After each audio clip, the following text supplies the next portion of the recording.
हे आहेत राहुल सोलापूरकर. त्यांनी शिवरायांची बदनामी करून झाल्यानंतर ते बाबासाहेबांच्या मागे लागलेत. ते म्हणतात बाबासाहेब ब्राह्मणच. असं म्हटल्यावर आंदोलन चालू झालं. आता माफी मागतायत. या बाबतीत नरहर कुरुंदकरांचं मत काय आहे ते समजून घेऊया. प्राध्यापक कुरुंदकर म्हणतात, ब्राह्मण समाज ज्ञानेश्वरांना आपल्यापैकी एक मानतो आणि ब्राह्मणेतरसुद्धा त्यांना ब्राह्मण मानतो. पण समजून घ्या, रामाची कहाणी, कृष्णाची कहाणी या क्षत्रियांच्या कहाण्या आहेत, ब्राह्मणांच्या नव्हेत. त्या फक्त ब्राह्मणांनी लिहिल्या आहेत. ज्ञानेश्वरांचे असेच झाले.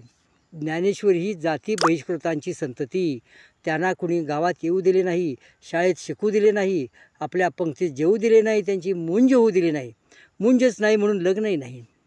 हे सारे धर्म बहिष्कृत, जाती बहिष्कृत असणारे ब्राह्मण समाजाच्या बाहेर वाढलेले लोक आहेत. ज्ञानेश्वरांच्या अनुयायामध्ये पहिल्या पिढीत कोणीही ब्राह्मण नाही. त्यांच्या गुरुपरंपरेत मच्छिंद्र, गोरक्ष, गहिनी हे कोणी ब्राह्मण नाहीत, असे ज्ञानेश्वर. महाराष्ट्रातल्या लक्षावधींनी या धर्मजाती बहिष्कृताला आपली आई मानले, आपला सखा मानले, म्हणून ब्राह्मणांनी त्याला पुढच्या काळात गुपचूप आपल्यामध्ये सामील करून घेतले. प्राचीन मराठी वाङ्मयाचा विचार करताना या वाङ्मयाचा सर्वात मोठा कवी, सर्वात मोठा तत्त्वज्ञ, सर्वात मोठा प्रेरक एक धर्म बहिष्कृत, जाती बहिष्कृत असा हा मुलगा आहे व तो बहुजन समाजाच्या मेळाव्यात जगला, वाढला आणि संपला हे याचे भान विसरू देऊ नये.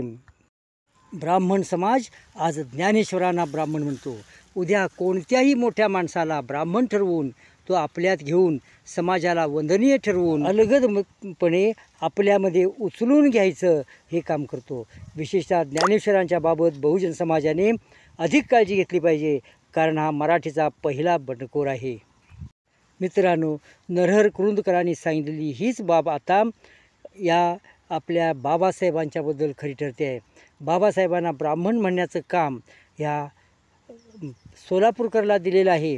RSSचा अजेंडा आहे. उद्या त्यांना ब्राह्मण म्हणून आत घ्यायचं आहे आणि मग आपल्यातच रेचवून घ्यायचं आहे. बहुजन समाजात तयार झालेला मोठा माणूस तो आपल्यात अलगदपणे कसा घेतला जातो याचं उदाहरण ज्ञानेश्वर आहेत, असं नरहर कुरुंदकरांनी म्हटलं आणि त्याचा बाबासाहेबांच्या बाबतीत खरं ठरतं आहे. तेव्हा आपण त्याबाबत सावध राहिलं पाहिजे.